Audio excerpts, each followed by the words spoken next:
ఓం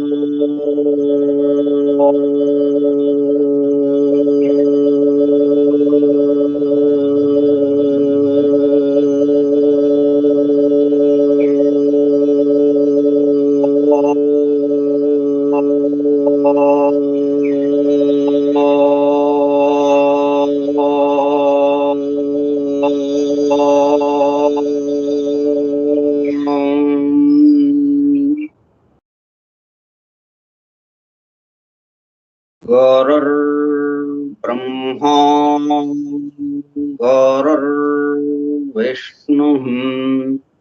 गुरुर्देवो महेश्वरः गुरुः साक्षात् परं ब्रह्मा तस्मै श्री गुरवे नमः। व्यासं वसिष्ठनाप्तारं शक्तेः पौत्रमकल्मषम् पराशरात्मजं वन्दे सुकतातं तपोनिधिं शुक्लाम्बरधरं विष्णुं शशिवर्णं चतुर्भुजं प्रसन्नवदनं ध्यायेत् सर्वविघ्नोपशान्तये। अगज आनन पद्मार्कं गजाननमहर्निशम् अनेकदन्तं भक्तानां एकदन्तमुपास्महे। वक्रतुंड महाकाय कोटिसूर्यसमप्रभ निर्विघ्नं कुरु मे देवा सर्वकार्येषु सर्वदा। सरस्वती नमस्तुभ्यं वरदे कामरूपिणी विद्यारंभं करिष्यामि सिद्धिर्भवतु मे सदा।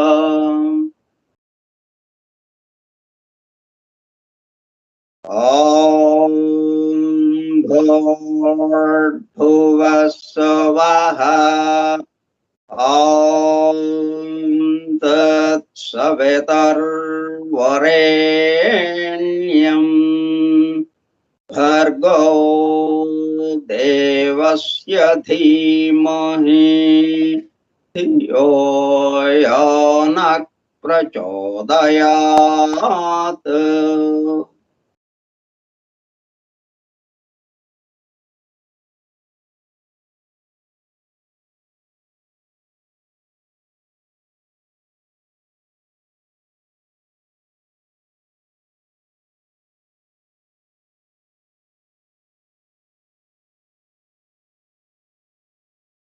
వాసుదేవ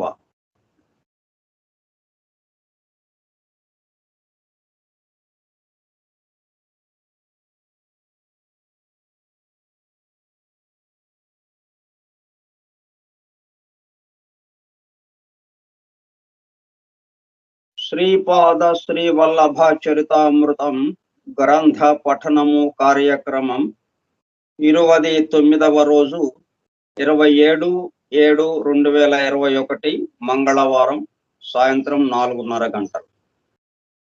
శ్రీపాద శ్రీవల్లభ స్కైప్ గ్రూపులో సుదూర ప్రాంతాలలో ఎవరింట్లో వారు హాయిగా విశ్రాంతి తీసుకుంటూ ఏకకాలంలో శ్రీపాదుల వారి సమకాలికులు కర్ణాటక దేశస్థులు శ్రీమాన్ శంకర భట్టు గారు 1320 సంవత్సరము ప్రాంతంలో అనగా దాదాపు 700 సంవత్సరముల క్రితము సంస్కృత భాషలో శ్రీపాదుల వారి దివ్య చరిత్రను శ్రీపాదుల వారి అనుమతితోనే శ్రీపాద శ్రీవల్లభ చరితామృతం పేరుతో గ్రంథముగా రచించగా సంస్కృత భాషలో వ్రాసిన ఆ గ్రంథమును ఎవరు ఎప్పుడు తెలుగు భాషలోనికి అనువదించారో తెలియదు గాని సంస్కృత గ్రంథమునకు తెలుగు భాషలో అనువాదం చేసిన పురాతన ప్రతి ఒక్కటి శ్రీపాదుల వారి మాతామహులు శ్రీ మల్లాది బాపన్న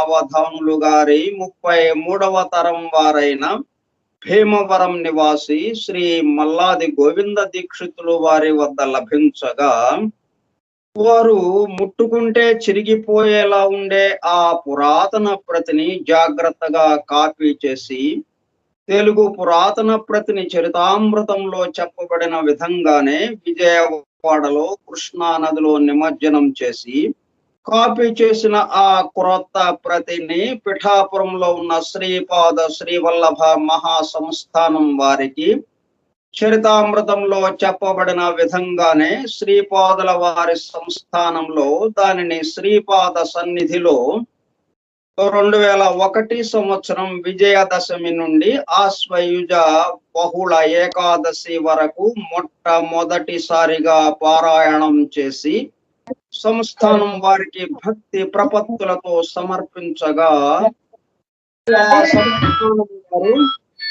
కొన్ని వేల ప్రతులను ముద్రించి దత్త భక్తులకు అందుబాటులోనికి తెచ్చిన ఆ పరమాద్భుత దివ్య గ్రంథమును ప్రస్తుతం మన బృందము ద్వారా జరుపబడుచున్న గ్రంథ పఠనము కార్యక్రమంలో పఠిస్తుండగా మన హృదయ గుహలలో ప్రతిధ్వనిస్తున్న దానిని మన హృదయ గుహలలోనికి చేరి అత్యంత శ్రద్ధా భక్తులతో వినుచు తన్మయత్వముతో లీనమవుచున్న దత్త భక్తులైన ప్రియ సోదర శ్రోతలందరకు నమస్కారం.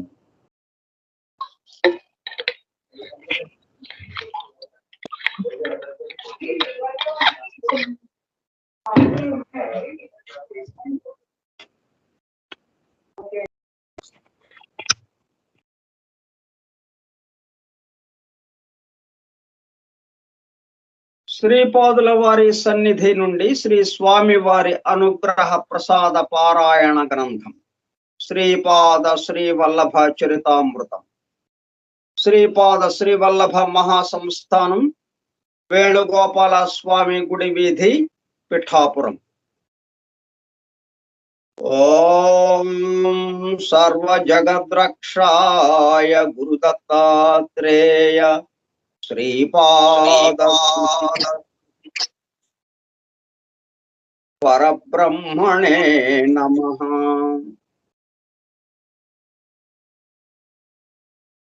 శ్రీపాద శ్రీవల్లభ పరబ్రహ్మణే నమః. శ్రీపాద శ్రీవల్లభ పరబ్రహ్మణే నమః. మూల సంస్కృత గ్రంథ రచయిత శ్రీమాన్ శంకర భట్టు గారు కర్ణాటక దేశస్థులు, శ్రీపాదుల వారి సమకాలికులు. తెలుగు ప్రతిని సంస్థానమునకు సమర్పించిన వారు శ్రీ మల్లాది గోవింద దీక్షితులు గారు, భీమవరం. శ్రీపాద వల్లభ స్తోత్రం. శ్రీపాద వల్లభ గురోః వదనారవిందం వైరాగ్య దీప్తి పరమోజ్వలమద్వితీయం మందస్మితం సుమధురం కరుణార్ద్రనేత్రం సంసారతాపహరణం సతతం స్మరామి. శ్రీపాద వల్లభ గురోః కరకల్పవృక్షం భక్తేష్టదాన నిరతం రిపు సంక్షయం వై సంస్మరణమాత్ర చితి జాగరణం సుభద్రం సంసార భీతి శమనం సతతం భజామి. శ్రీపాద వల్లభ గురోః పరమేశ్వరస్య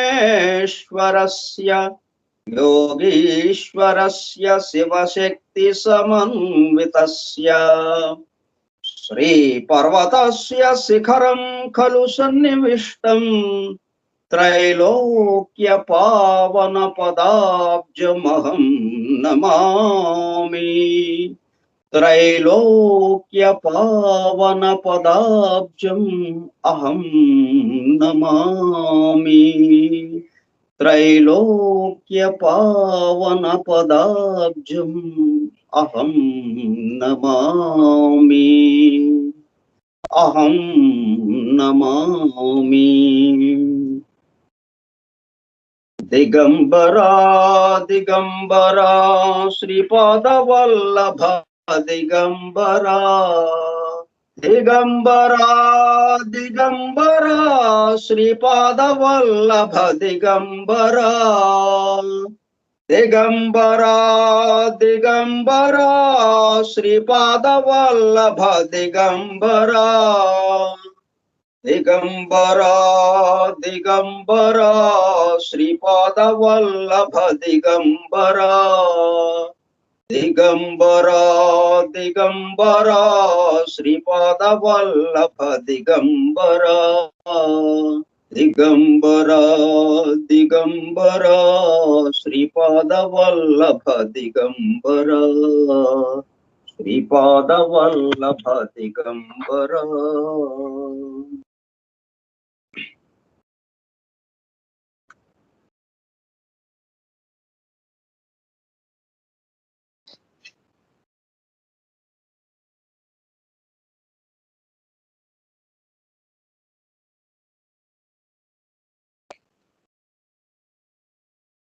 అధ్యాయము 23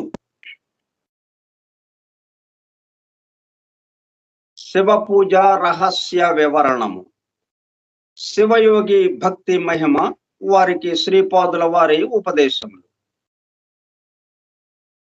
ఇంతవరకు మనం అధ్యాయాలన్నీ కూడా ఒక గంట సేపు చదివేటట్టుగా ఉండేవి, లేకపోతే 2 సార్లుగా చదవాల్సిన వివరంగా ఉండేది. ఎందుకంటే ఆయనకి దూరంగా ఉన్నాం మనం, గురువాపురం రాకుండా ఎక్కడెక్కడో తిరుగుతూ సంచరిస్తుండగా మనకు వచ్చిన వివరాలు అవన్నీ.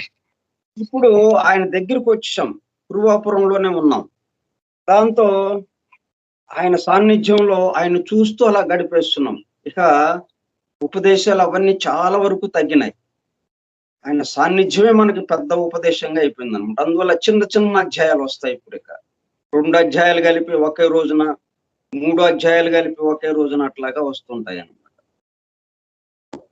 ఆయనకి దూరంగా ఉన్నప్పుడు అధ్యాయాలు పెద్ద పెద్దవి, ఆయనకి దగ్గరికి వచ్చేసేటప్పుడు కల్లా అధ్యాయాలన్నీ చిన్న చిన్నవి. ఆయన యొక్క సాన్నిధ్యమే మనకు పెద్ద ఉపదేశం అన్నమాట. నేను కృష్ణ ఏవల ఒడ్డు నుండి కురుంగడ్డకు ప్రయాణమగునంతలో ధర్మగుప్తుడను సద్వైశ్యుడు తారసిల్లను.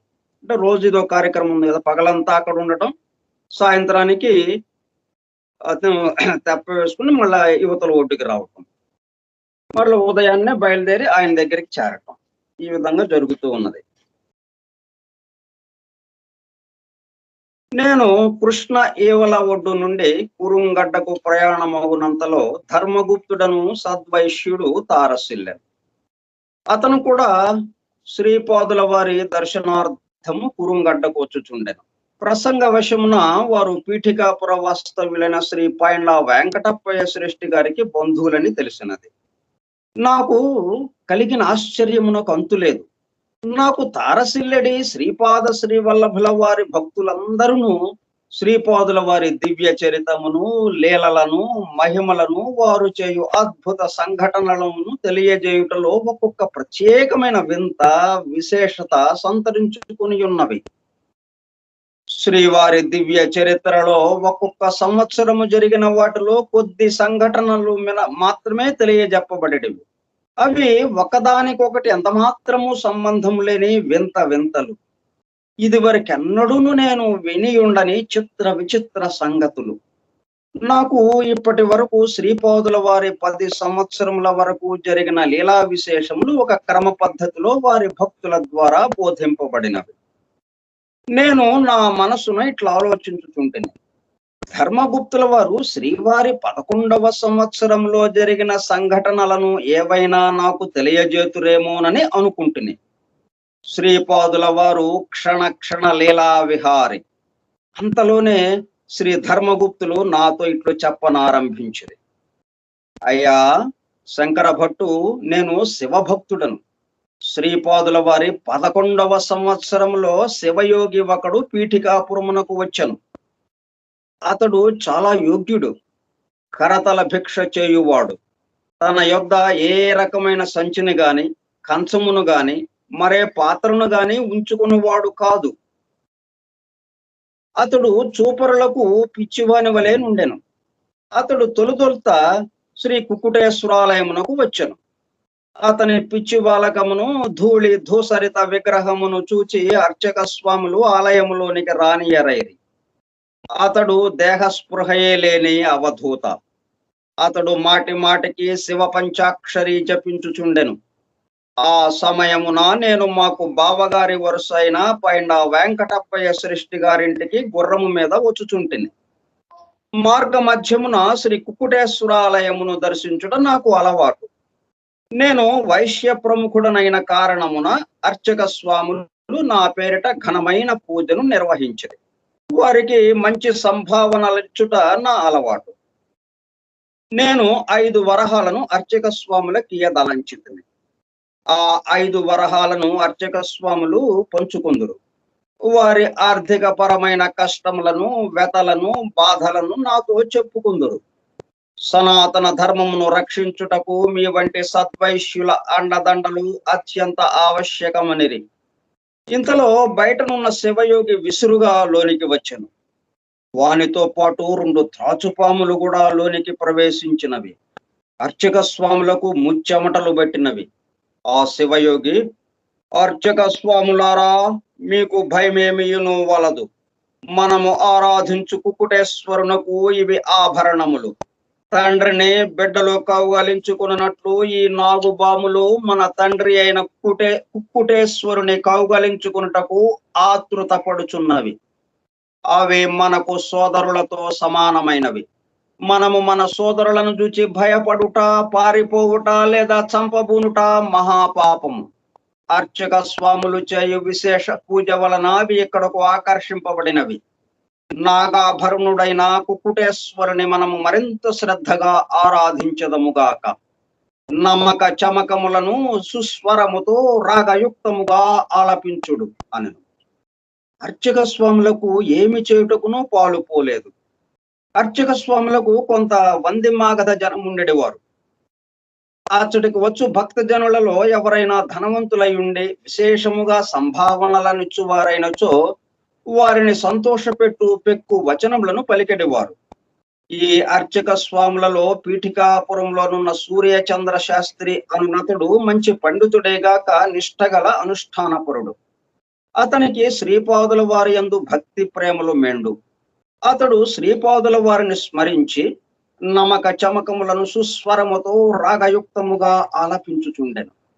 అచ్చటకు వచ్చిన నాగుపాములు కూడా రాగ తాళబద్ధముగా తమ పడగలను కదల్చు తమ ఆనందమును వ్యక్తము చేశాను.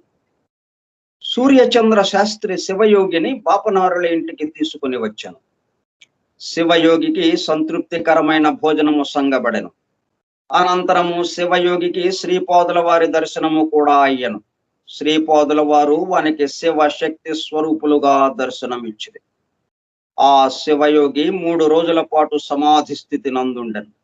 3 రోజుల తరువాత శ్రీపాదుల వారు తమ దివ్య హస్తముతో వానికి అన్నమును తినిపించి తదుపరి వానికి, నాయనా, సనాతన ధర్మమునందు చెప్పబడిన ధర్మ కర్మలనాచరించి తరించవలసినది.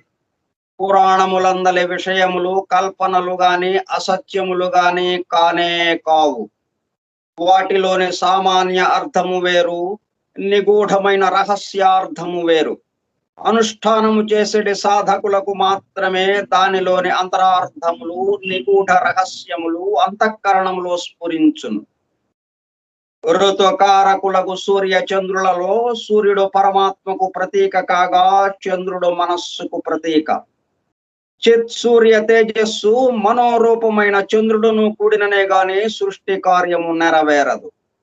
అమావాస్య అనునది మాయకు ప్రతీక. ఆ మాయా స్వరూపమే ప్రథమమున వసువులు అనడి పేరు గల కళలను సృజించుచున్నది. చంద్రబింబమందు కళలను ప్రవేశపెట్టుట, తిరిగి వానిని తన యందు లయము చేసుకొనుట జరుగుచున్నది. పరమాత్మ తేజస్సును మాయ మనోరూప చంద్రుని యందు ఏ విధముగా ప్రసరింపచేయుచున్నదో, అదే విధముగా చంద్రుని యందు రవి కిరణ ప్రసారము కలుగుచున్నది. మాయయును అమావాస్యయును జడ స్వరూపములైనను వాని వలన పుట్టిన జగత్తు మాత్రము చిత్ సాన్నిధ్యమును బట్టి చిజ్జడాత్మకమైనది. వసంతాది కాలార్తవము సృష్టికెట్లు కారణమగుచున్నదో, స్త్రీల ఆర్తవము కూడా శిశు జననాదులకు కారణభూతమగుచున్నది. బ్రహ్మజ్ఞాన వాంఛ స్త్రీ యొక్క రజోజాత జీవగణమునకే యుండును. స్త్రీల యందుండెడి రజస్సు అనగా ఆర్తవము బ్రహ్మకు వ్యతిరేకమైనది గనుక ఇది బ్రహ్మ హత్య వలన పుట్టినది అని పండితులు చెప్పెదరు. ఛందస్సులచే కప్పి పుచ్చబడినదిగా ఉన్న వేద రహస్యములను ఛాందసమందురు. వంక లక్షణము ఆర్తవమునకుండునుగా ఉన్న రుతిమతి అయిన స్త్రీని 3 రోజులు దూరముగా నుంచెదరు. స్వర్గమనున్నది స్వతసిద్ధ కాంతి గల తేజోగోళము. మర్త్యలోకమనున్నది చావు పుట్టుకలు గల లోకం. పాతాళములన్నీయు సూర్యకాంతి వలననే కాంతివంతములగుచున్నవి గనుక వీనికి పృష్ణులు అని పేరు. సప్త పాతాళములకును జాత వేదాది అధిష్టాన దేవతలు కలరు. మనము నివసించు భూమి ఈ సప్త పాతాళములకును ముందున్నది. దీనికి అగ్ని అనువాడు అధిదేవత. ఈ 80 అధిదేవతలకును అష్టవసువులని పేర్లు గలవు. సూర్యకాంతి వలన శోభను పొందిడవారు గనుక వీరిని వసువులని పిలుచుచున్నారు. సూర్యకాంతి వలన శోభను పొందిడవారు గనుక వీరిని వసువులని పిలుచుచున్నారు. ఈ 8 గోళములకును మధ్యనున్న వాయు స్కంధములను సప్త సముద్రములందురు.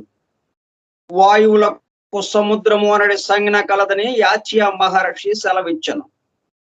సామాన్య మానవులు సప్త సముద్రములను జలస్వరూపముగా భావింతురు, కానీ అది సరికాదు అని తెలియజేసింది. శివ మహిమ ఆంధ్రప్రదేశమందలి ఏకాదశ శివక్షేత్రములలోని శివస్వరూపములు. శివుడు ఏకాదశ రుద్రస్వరూపం. ఆంధ్రదేశమునందు 11 శివక్షేత్రములు కలవు. వారి దర్శనము మహాఫలమునందించును.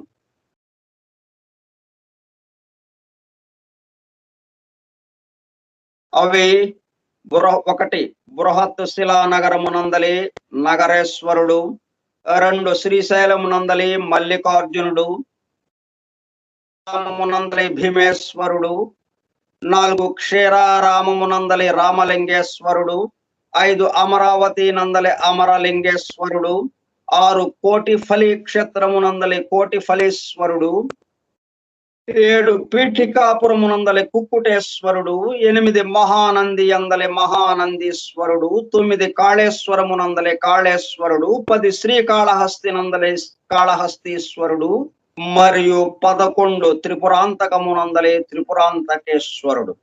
వాస్తవమునకు శివునకు మూర్తి లేదు. శివలింగము ఆత్మలలో వెలిగే జ్యోతి స్వరూపముగాక మరేమియూ కాదు. సిద్ధి కలిగిన తదుపరి నిర్మల మనస్సు రూపములో నుండి నిర్మలతయే స్ఫటికలింగము.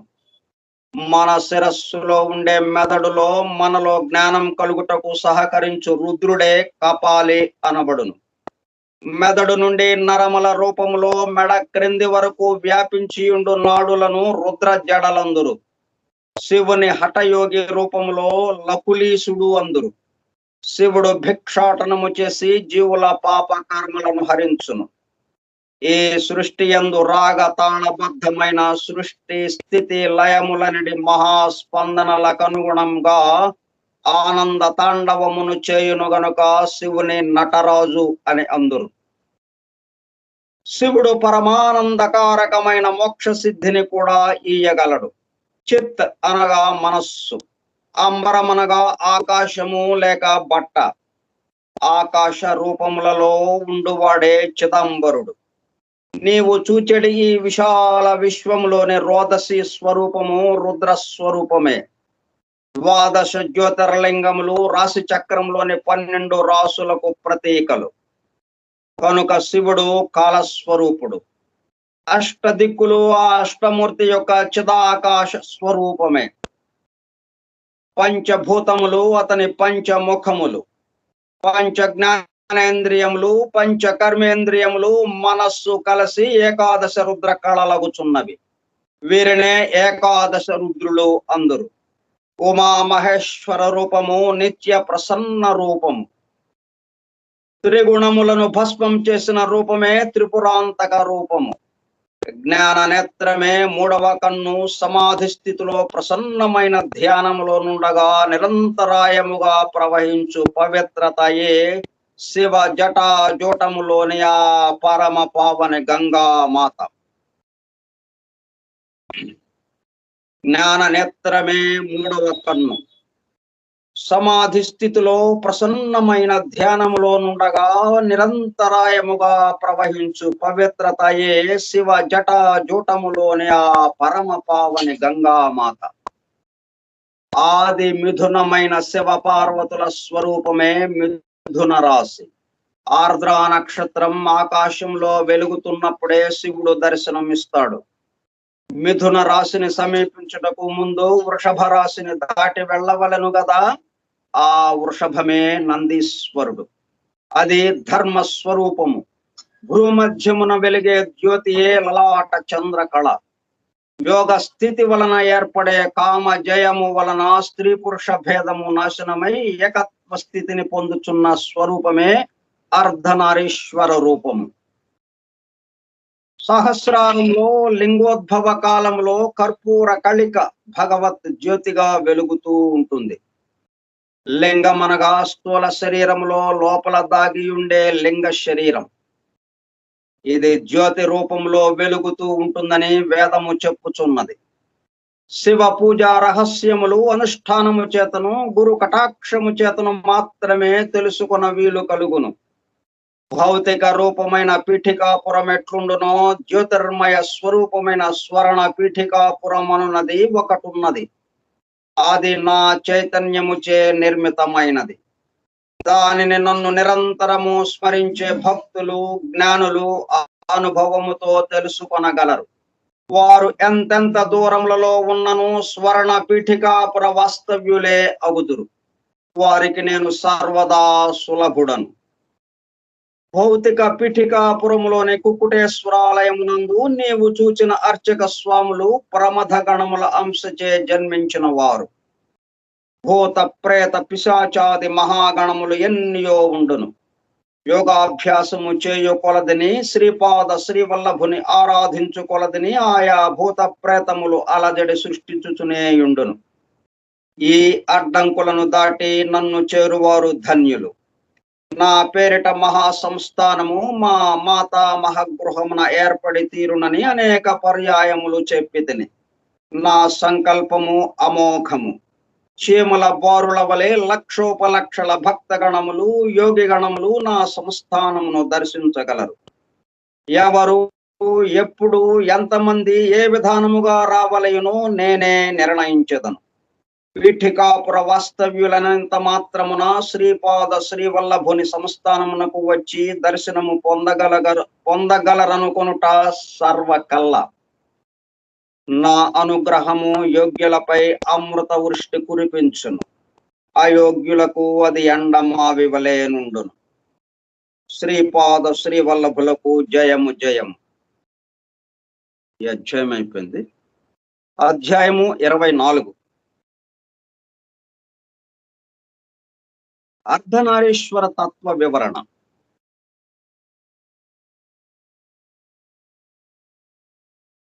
తదుపరి నేను శ్రీ ధర్మగుప్తుల వారిని శివునకు గల రకరకముల ఆభరణములు ఆయుధములకు సంబంధించిన అంతరార్థములు ఏవైనా ఉన్నచో వివరింపవలసినదిగా ప్రార్థించాను. దానికి శ్రీ ధర్మగుప్తుల వారు, అయ్యా శంకర భట్టు, గణపతి దేవునకు పాశాంకుశములు ముఖ్య ఆయుధములు. అటులనే విష్ణువునకు సుదర్శన చక్రము ముఖ్య ఆయుధం.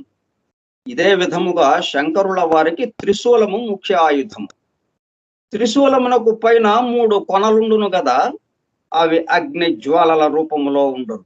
ఆ 3ను అడుగున కలిసి ఉండి ఒకే శూలహస్తముగా ఉండును. సత్వరజస్తమో గుణములను సత్వరజస్తమో గుణములు అను ఆ 3 కొనలు సూచించును. సత్వరజస్తమో గుణములను ఆ 3 కొనలు సూచించును. వీటి యొక్క ఏకత్వము నిజానికి అది త్రిగుణాతీతం. ఈ అంతరార్థమునే త్రిశూలము సూచించును. అంతేకాకుండా ఈడ పింగళ నాడుల ద్వారా శ్వాస ప్రవహించి భూమధ్యమున ఉండేటి శిరస్థానమునకు చేరుకొనుచున్నది.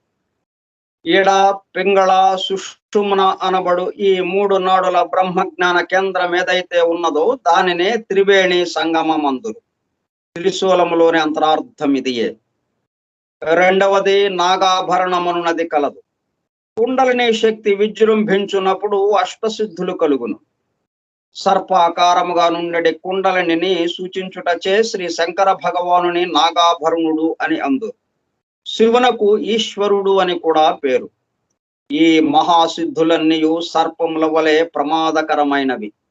వాటిని వశమునందుంచుకుని లోక కళ్యాణార్థము ప్రయోగించువాడు కనుకనే శివునకు ఈశ్వరుడు అని కూడా పేరు వచ్చినది. శివుని త్రిశూలమునకు ఢమరుకము కట్టియుండును. శబ్ద గుణకం ఆకాశం అని చెప్పబడినది. శబ్ద గుణకం ఆకాశం అని చెప్పబడినది. ఆకాశమునందు శబ్దము యొక్క ప్రకంపనలు ప్రయాణించును. మనము మంత్ర జపము చేసినప్పుడు గాని వినినప్పుడు గాని స్పందనలు వెలువడి ఆ స్పందనలు శివ ఢమరుక ధ్వని వంటి దానిని మన చెవులలో కలిగించును. మంత్ర పునశ్చరణ చేయుట వలన యోగికి ఆనందము కలుగును. ఈ ఆనందము వలన తాండవము చేయును. దీనికి గుర్తుగానే ఢమరుకమును పరమేశ్వరుడు ధరించును. కనుబొమ్మల మధ్య ఉండే ఆజ్ఞా చక్రమే సమస్త జ్ఞానమునకు కేంద్రమై ఉన్నది. జ్ఞానికి అతీంద్రియ దృష్టి కలుగుటకు ఆజ్ఞా చక్రము వికసింపవలెను. ఈ చక్రము ద్వారానే భూత భవిష్యత్ వర్తమానములను యోగి గ్రహించగలుగును. ఇది పరమేశ్వరుని 3వ కన్ను. ఈ జ్ఞాన నేత్రము వికసించిన ఎడల కామ స్వరూపుడైన మన్మధుని దహించుటకు వీలు కలుగును. శివుని యొక్క నివాసము శ్మశానము అని చెప్పబడినది. యోగాగ్ని వలన సమస్త కోరికలు భస్మం కాగా యోగికి పరమ శాంతి ప్రదాయకమైన నిర్వాణ స్థితి అనుభవమునకు వచ్చును. జ్ఞానము యొక్క స్థితిని తెల్లటి రంగుతో పోలుస్తారు. అది విభూతి. మనిషికి ఆలోచనలు కోరికలు నశించుట వలన శుద్ధమైన జ్ఞానం కలుగుతుంది. దాని వలన ఆనందం కలుగుతుంది. జ్ఞానము యొక్క పరిశుద్ధి ఆది భౌతిక, ఆది దైవిక, ఆధ్యాత్మిక, మానసిక అనే 4 స్థాయిల్లో జరుగుతుంది.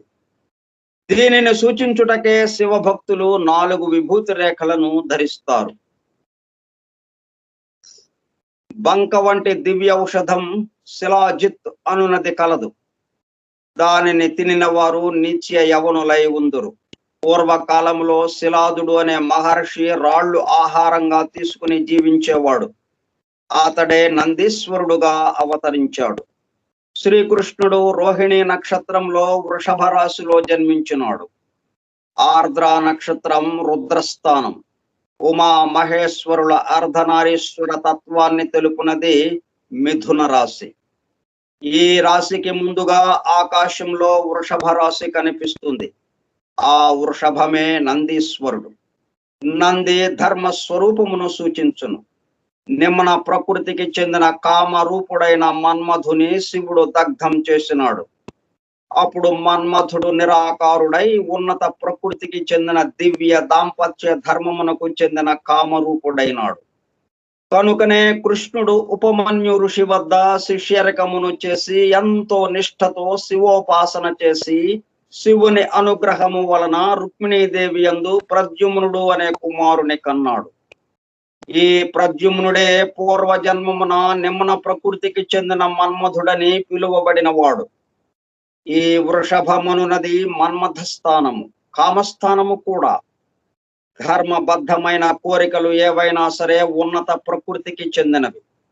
వాటిని తీర్చుకొనుట ధర్మ విహితమే అని తెలుపుటకు వృషోత్సర్జనము అను దానిని చేయుదురు.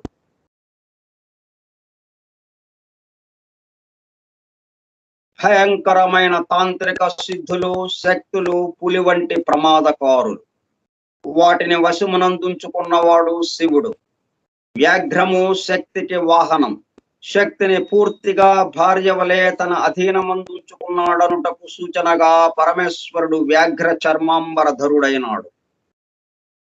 శుద్ధ బ్రహ్మజ్ఞానం నిరంతరం స్రవించుచుండు ప్రజ్ఞ, అమృతత్వ సిద్ధి అను వాటిని శివ జటాజూటంలోని లోక పావని గంగా సూచించుచున్నది.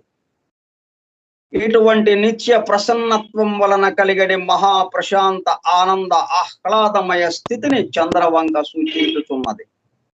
అందుచేత చంద్రకళాధరుని తత్వం అమృతత్వ సిద్ధికి, ఆహ్లాద ఆనందమయ స్థితికి ఆలవాలమైనది. అర్ధనారీశ్వర తత్వంలోని అంతరార్థం ప్రాణులను జీవింపజేసే శక్తి అనగా ప్రాణశక్తి రెండుగా విభాజితమై ఒకటి స్త్రీలోని అండాశయమునందు శోణితముగాను, పురుషునిలోని శుక్లముగాను ఉండి ఈ రెండిటి కలయిక వల్ల జీవిగా ఏర్పడుతుందని. అర్ధనారీశ్వర తత్వంలోని అంతరార్థం ప్రాణులను జీవింపజేసే శక్తి అనగా ప్రాణశక్తి రెండుగా విభాజితమై ఒకటి స్త్రీలోని అండాశయమునందు శోణితముగాను, పురుషునిలోని శుక్లముగాను ఉండి ఈ రెండింటి కలయిక వల్ల జీవిగా ఏర్పడుతుందని. అయితే సృష్టిలో అమ్మ, నాన్న అను రెండు తత్వములు కలిసి ఏకాకృతిలో నుండి జీవి వానపాం. స్త్రీ పురుషులు ఉభయులలోనూ స్త్రీ పురుష తత్వములు రెండు ఉంటాయని శరీరంలో కుడి భాగంలో ఉండే శక్తిని పురుష శక్తిగాను, ఎడమ భాగంలో ఉండే శక్తిని స్త్రీ శక్తిగాను గుర్తెరుంగవలెను. అదే విధంగా కుడి భాగంలో ప్రవహించే శ్వాస రూపశక్తిని పింగళా నాడిగాను, ఎడమ భాగంలో ప్రవహించే శ్వాస రూపశక్తిని ఇడానాడిగాను గుర్తెరుంగవలెను. ప్రాణాయామం చేసేటప్పుడు కుడివైపు శ్వాస పీలిస్తే శరీరంలో వేడి పుడుతుంది కాబట్టి దానిని సూర్యనాడి అన్నారు. ఎడమ వైపు శ్వాస పీలిస్తే శరీరం చల్లబడి చలువ చేస్తుంది కాబట్టి దానిని చంద్రనాడి అన్నారు. కాల పురుషుని శరీరంలో రాశి చక్రంలోని మేష రాశి నుండి తులా రాశి వరకు వేడినిచ్చే 6 మాసాలు సూర్యనాడి అనుకుంటే, ఆశ్వయుజము నుండి ఫాల్గుణము దాకా ఉండే 6 మాసాలు చంద్రనాడి. ఈ సూర్య చంద్రుల గతి వల్ల పౌర్ణమి, అమావాస్యలు ఏర్పడుతున్నాయని మనము గ్రహించవలెను. యోగి అయిన వాడు తన శరీరంలోనే శ్వాసలోని సాధన ద్వారా కాలచక్రంలోని సమస్తమును సిద్ధింపచేసుకుంటాడు. భూత భవిష్యత్ వర్తమానాలను సమస్తమును గుర్తెరుంగగలిగిన కాల జ్ఞానాన్ని పొందుతాడు. ఈ కాలచక్రమునే అర్ధనారీశ్వర తత్వముగా ఎన్నడూ విడదీయరాని జంటగా గుర్తెరుంగవలెను. రాత్రింబవళ్ళు, పౌర్ణమి, అమావాస్యలు వంటి సమస్తమును ఒకదాని తరువాత ఒకటి దృశ్యమానమగుచుండు. ఒకటి ఇంకొక దానికి ఆధారముగా ఉండును. రాత్రి లేకుండా పగలు గాని, పగలు లేకుండగా రాత్రి గాని ఉండజాలవు. తల్లి, తండ్రి అని పిలువబడే అర్ధనారీశ్వరులు ఈ అనంత సృష్టి యొక్క సంచలనమునకు కారణమగుచున్నారు. శివుడు సంహార కారకుడనుటలో అంతరార్థం పాత సృష్టి పోయి క్రొత్త సృష్టి వచ్చుచున్నదని అర్థం. అనగా సృష్టిలో మార్పులు అతి సహజంగా వస్తుండగా నూతన సృష్టి ఆవిర్భవించుట, అది కొంతకాలము స్థితి అందుండుట, తిరిగి సంహరింపబడుట అనివార్యం. అధర్వణ వేదంలోని సమస్త అస్త్రములు, శస్త్రములు, మంత్రములు సిద్ధించవలెనన్న ఈ అస్త్ర శస్త్ర విద్యలకు అధిపతి అయిన ఈశాన రుద్రుని అనుగ్రహము ఉండి తీరవలెను అని నాకు తెలియపరిచింది. అంతటా నేను శివపార్వతులకును ఆర్ద్ర నక్షత్రమునకును గల అవినాభావ సంబంధమును వివరముగా చెప్పవలసినదని శ్రీ ధర్మగుప్తుల వారిని ప్రార్థించింది.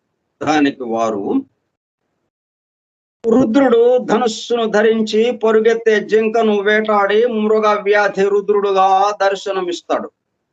ఈ మూర్తి ఆకాశంలో ఆర్ద్ర నక్షత్రంలో కనిపిస్తాడు. అతడు వేటగాడులా ఉంటాడు. గ్రహ సంచార ప్రభావం. ఈ మృగ వ్యాధ రుద్రుని రూపం నక్షత్ర మండలంలో మిథున కర్కాటక రాశులకు అడ్డంగా ఐమూలగా కనిపిస్తుంది.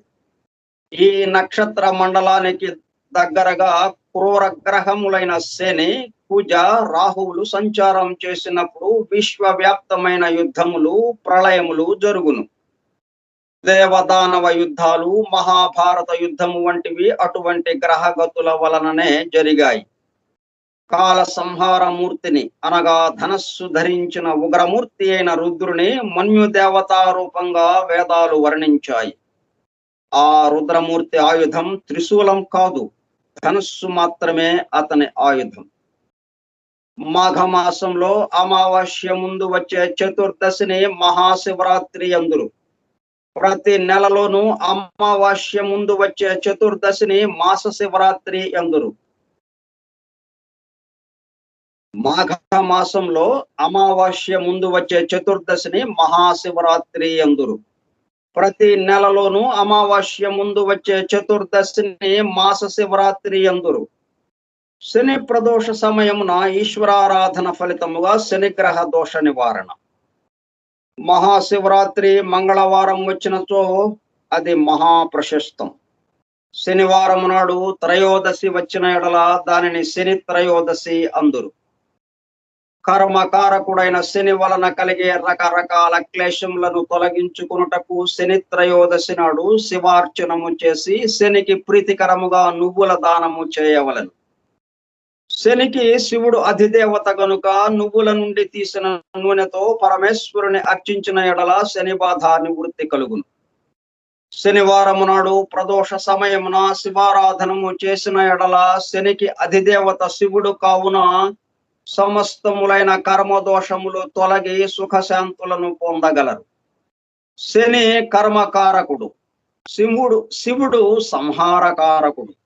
సమస్తము విధములైన అశుభ కర్మల మహాపాపములను భస్మీపటలము గావించుకొని శుభప్రదములైన నూతన దివ్య తేజోమయ శుభ స్పందనలతో మానవులు శరీరము, మనస్సు, బుద్ధి, అహంకారము, చిత్తము, ఆత్మ పరిశుద్ధత నుండి ఆనందదాయకమైన నూతన జన్మమును పొందవలెనన్న ఏ మానవుడైనను శని ప్రదోష సమయమున శివారాధన చేయవలయు.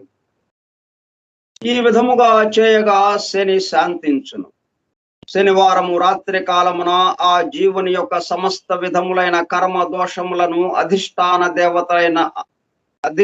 దేవతలైన అంధశక్తులు అనగా అదృశ్య రూపమున నుండి నల్లని కాటుక రూపమున నుండి దురదృష్ట శక్తులు, మహావిధ్వంసక శక్తులు ఆ మహాకాళుని శక్తి స్వరూపమైన మహాకాళిలో నిలయము చెందును.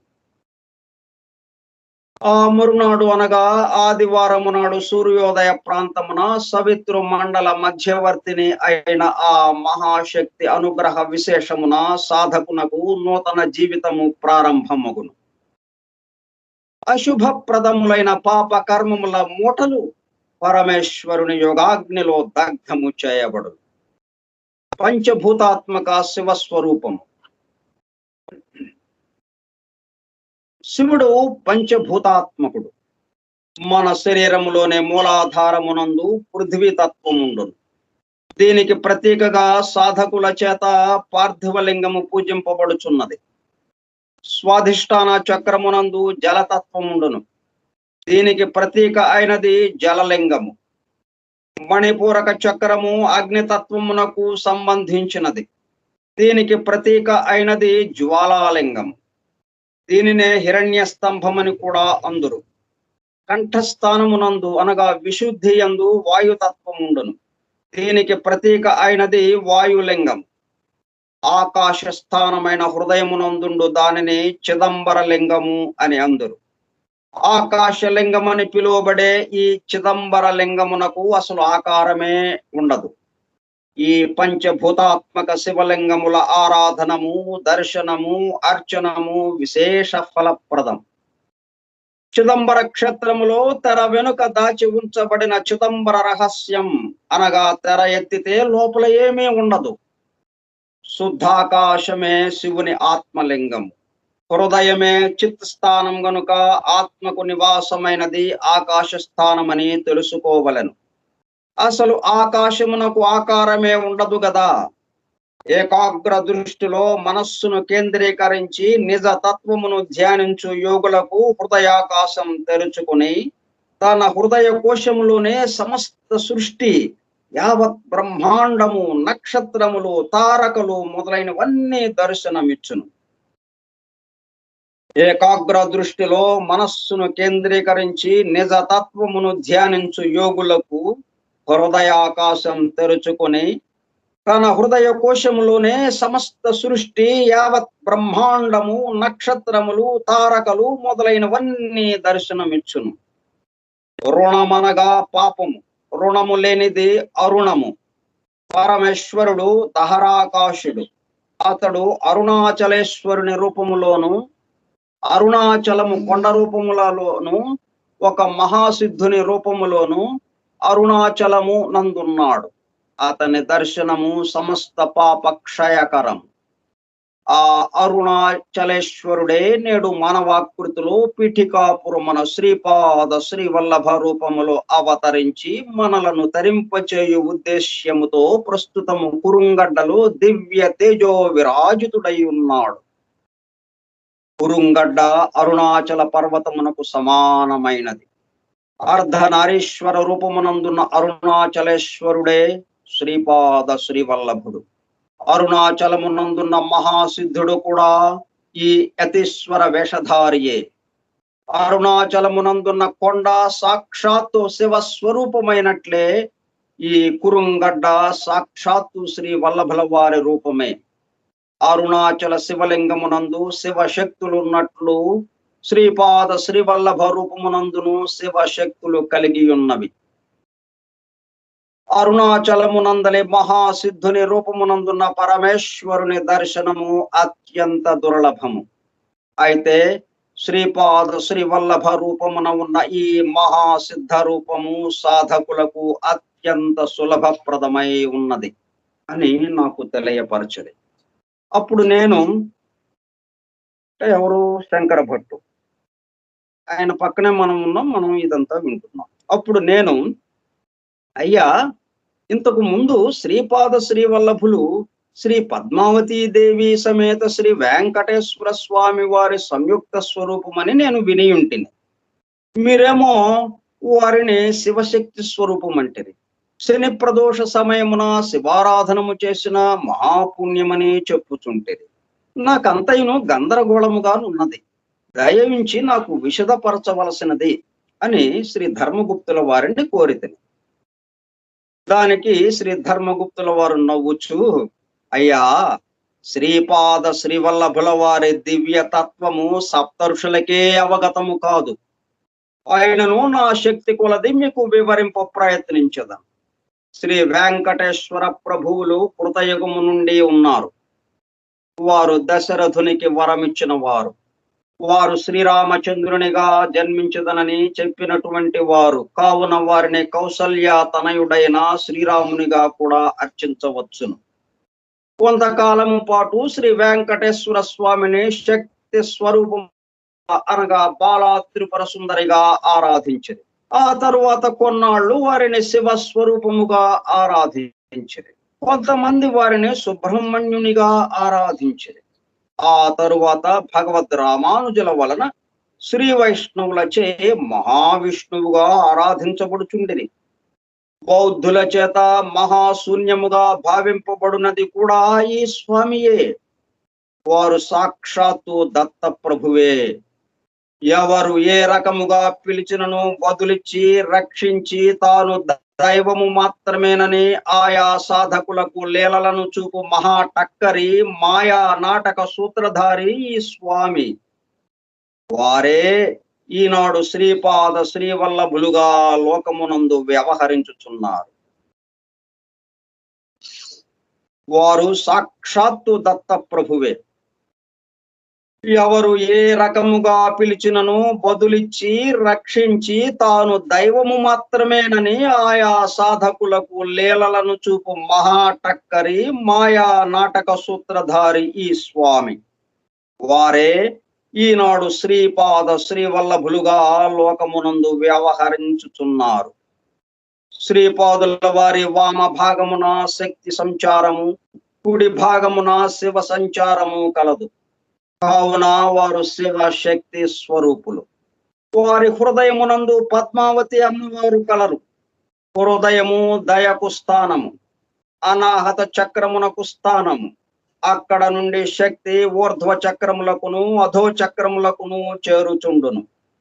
అందువలన మరి ఒక చైతన్యమయ దివ్య శరీరంలో వారు శ్రీ పద్మావతి వెంకటేశ్వరులు. వారు వాణి హిరణ్య గర్భుల స్వరూపము కూడాను. పర పశ్యంతి మధ్యమ వైఖరి స్వరూపముగా నుండి వాణీదేవి అనగా సరస్వతీదేవి వారి నాలుకపై నుండును. వాణి మాత దివ్య మానసము, హిరణ్య గర్భుని దివ్య మానసము అద్వైత స్థితిలో ఉండును.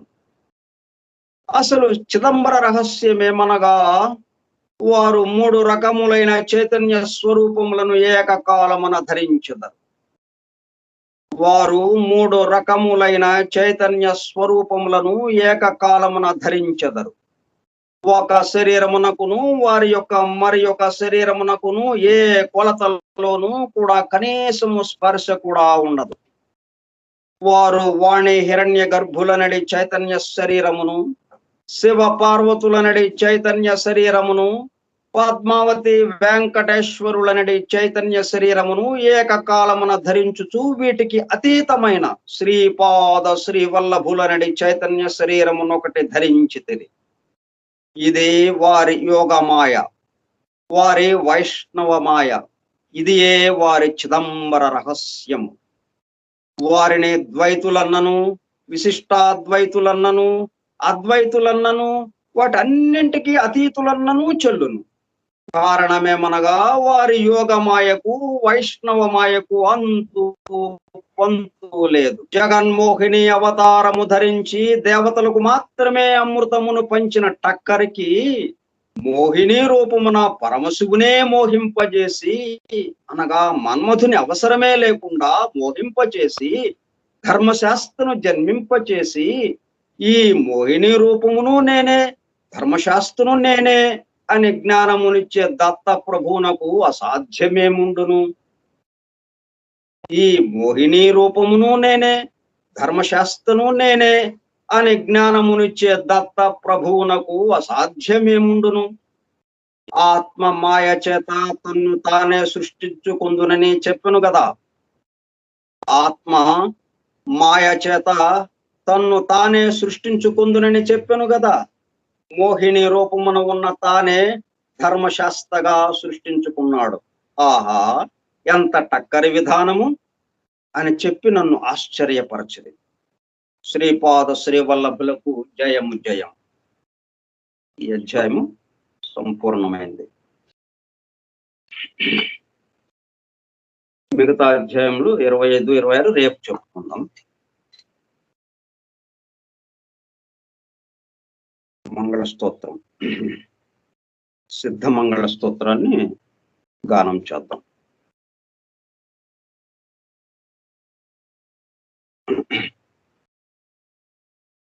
శ్రీ బాపనార్యుల వారు తమ మనుమని సాక్షాత్తు దత్తాత్రేయులుగా దర్శించి సిద్ధ మంగళ స్తోత్రమును పఠించిరి.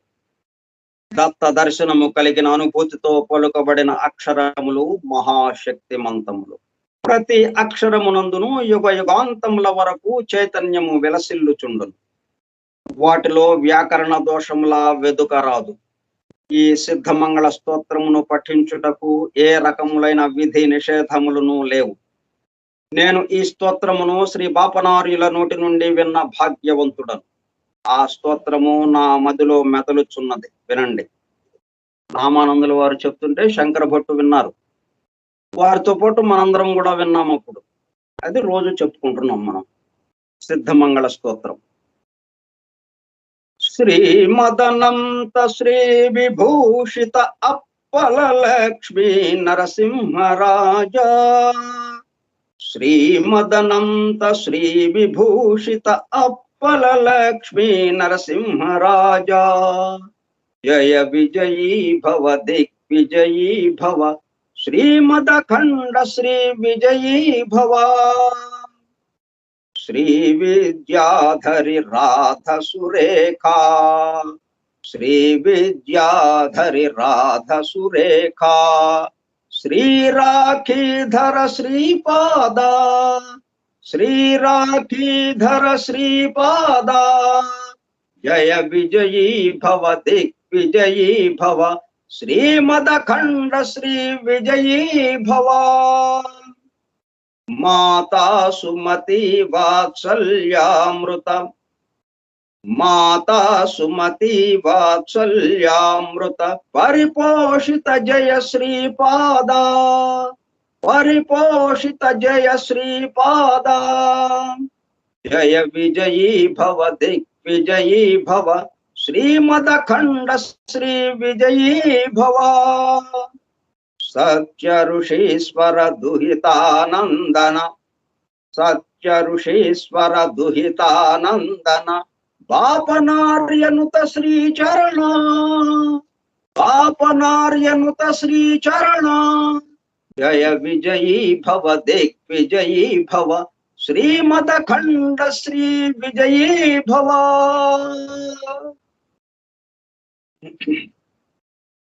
సవేత్ర కాఠక చయన, సవేత్ర కాఠక చయన పుణ్యఫల, సవేత్ర కాఠక చయన పుణ్యఫల, భరద్వాజ ఋషి గోత్ర సంభవ, భరద్వాజ ఋషి గోత్ర సంభవ, జయ విజయీ భవ దిగ్విజయీ భవ, శ్రీమదఖండ శ్రీ విజయీ భవ.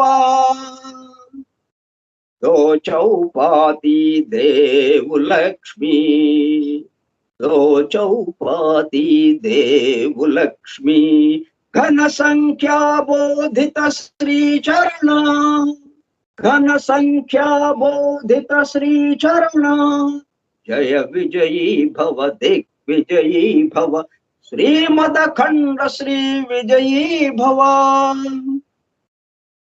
పుణ్యరూపిణి రాజమాంబ సుత, పుణ్యరూపిణి రాజమాంబ సుత, గర్భ పుణ్యఫల సంజాత, గర్భ పుణ్యఫల సంజాత, జయ విజయీ భవ దిగ్విజయీ భవ, శ్రీమదఖండ శ్రీ విజయీ భవ.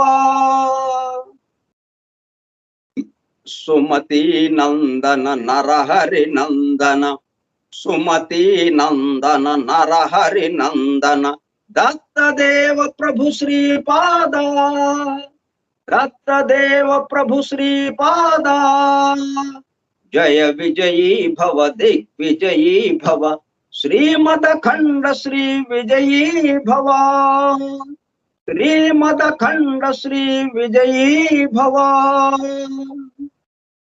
పీఠికాపుర నిత్య విహార, పీఠికాపుర నిత్య విహార, మధుమతి దత్త మంగళ రూప, మధుమతి దత్త మంగళ రూప, జయ విజయీ భవ దిగ్విజయీ భవ, జయ విజయీ భవ దిగ్విజయీ భవ, శ్రీమదఖండ శ్రీ విజయీ భవ, శ్రీమదఖండ శ్రీ విజయీ భవ,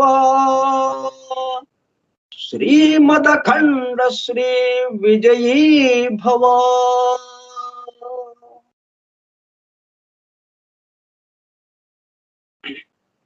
దిగంబరా దిగంబరా శ్రీపాద వల్లభ దిగంబరా, దిగంబరా దిగంబరా శ్రీపాద వల్లభ దిగంబరా, దిగంబరా దిగంబరా శ్రీపాద వల్లభ దిగంబరా దిగంబరా దిగంబరా శ్రీపాద వల్లభ దిగంబరా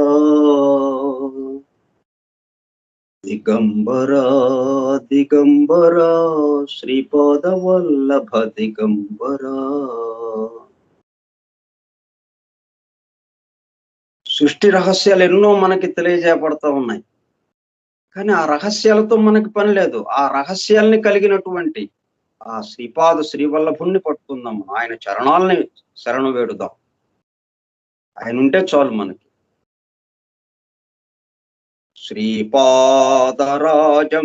శరణం ప్రపద్యే శ్రీపాదరాజం శరణం ప్రపద్యే శ్రీపాదరాజం శరణం ప్రపద్యే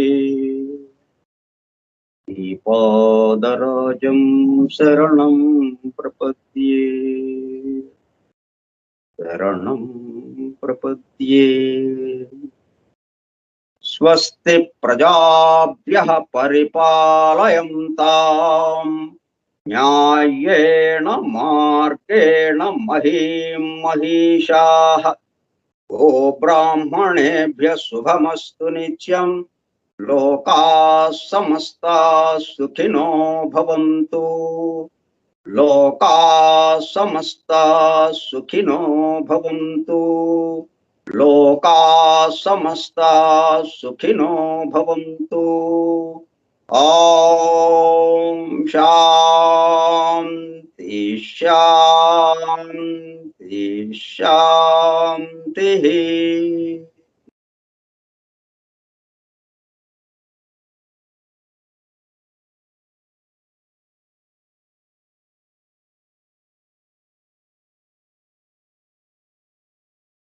మన చేత ఈ కార్యక్రమాన్ని నిర్వహింపజేసినటువంటి శ్రీపాద శ్రీవల్లభుల వారికి మనందరము పాద నమస్కారం. ఇంతవరకు ఓపికగా విన్నటువంటి